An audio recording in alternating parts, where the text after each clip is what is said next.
Hello my guys, welcome to നോമ്പ് 6-ാം ദിന കാഴ്ചകൾ.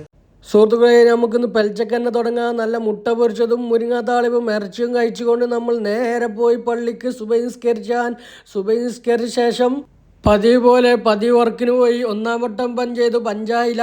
2-ാം വട്ടം പഞ്ച് ചെയ്തു, പഞ്ചായി. ശേഷം വർക്ക് തുടർന്നു കൊണ്ടിരിക്കുമ്പോഴാണ് ആ കാഴ്ച കണ്ടത്. അത് നിങ്ങളെ അറിയിക്കാമെന്ന് തോന്നി. എന്താണ് ആ കാഴ്ച ഞാൻ കണ്ടത്? ബാലിയൻ്റെ പാസ്ത ഒന്നിനൊന്ന് ഫ്രീ, വെറും 119 രൂപയുള്ളൂ. അതുപോലെ തന്നെ നെസ്ലെ മിൽക്ക് വീട് വെറും 140 രൂപയുള്ളൂ. അതുപോലെ തന്നെ ചോലയുടെ ടൊമാറ്റോ സോസ് വെറും 55 രൂപയുള്ളൂ. അതുപോലെ തന്നെ നോമ്പിനാവശ്യമായ എല്ലാവിധ പത്തിരിപ്പൊടികളും വില അവൈലബിൾ ആണ്. പോന്നോളി VK ഹൈപ്പർ മാർക്കറ്റ് അരീക്കോട്. ശേഷം വർക്ക് കഴിഞ്ഞ് നോമ്പ് തുറക്കുവാനായി പഞ്ച് ചെയ്തു, പഞ്ചായില്ല. വീണ്ടും പഞ്ച് ചെയ്തു, പഞ്ചായി. രാവിലത്തെ പോലെ തന്നെ റിപ്പീറ്റായി സുഹൃത്തുക്കളെ. അപ്പോൾ ഇന്ന് നോമ്പ് തുറക്കാൻ നമ്മൾ വീട്ടിൽ പോകില്ല, കാണാൻ നേരം വൈകി. അപ്പോൾ ഇവിടെ മോൾക്ക് കയറാമെന്ന് കരുതി. ഇവിടെ വിപുലമായ നോമ്പ് തുറയുണ്ട്. 100 സ്റ്റെപ്പ് കയറണം എന്നുള്ളൂ. അപ്പോഴേക്കൊരു വിധാവും സുഹൃത്തുക്കളെ. 100 സ്റ്റെപ്പോളം കയറി അവിടെ എത്തിയപ്പോഴാണ് സങ്കടകരമായ വാർത്ത മനസ്സിലാക്കിയത്. ഇന്ന് അവരെന്നെ ചാമ്പി സുഹൃത്തുക്കളെ. എത്തിയിട്ടില്ല, ജ്യൂസ് അല്ലാതെ ഒന്നും എത്തിയിട്ടില്ല.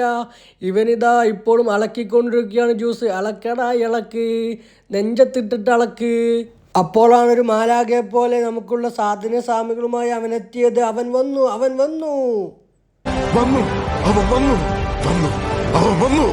ശേഷം വളരെ റാഹത്തോടു കൂടി തന്നെ നോമ്പ് തുറന്നുകൊണ്ട് അവിടുന്ന് ഞാൻ വീട്ടിലേക്ക് മടങ്ങി സുഹൃത്തുക്കളെ. അങ്ങനെ വീട്ടിലെത്തിയപ്പോഴേക്കും സമയം 8 മണിയായി. ഞാൻ ഔട്ട് കംപ്ലീറ്റ്ലി. ഇത്രമാത്രമാണ് ഇന്നത്തെ കാഴ്ചകൾ. അപ്പോൾ ഇതിൻ്റെ ഫുൾ വീഡിയോ നമ്മളെ ചാനലിൽ യൂട്യൂബ് ചാനൽ അപ്ലോഡ് ചെയ്തിട്ടുണ്ട്. ഇഷ്ടപ്പെട്ട അതും അവിടെയും സബ്സ്ക്രൈബ് ചെയ്യുക, ലൈക്ക് ചെയ്യുക, ഫോളോ ചെയ്യുക. എന്നെയും നിങ്ങളെയും അല്ലാഹു ഉയരങ്ങളിൽ എത്തിക്കട്ടെ. ആമീൻ യാ റബ്ബൽ ആലമീൻ.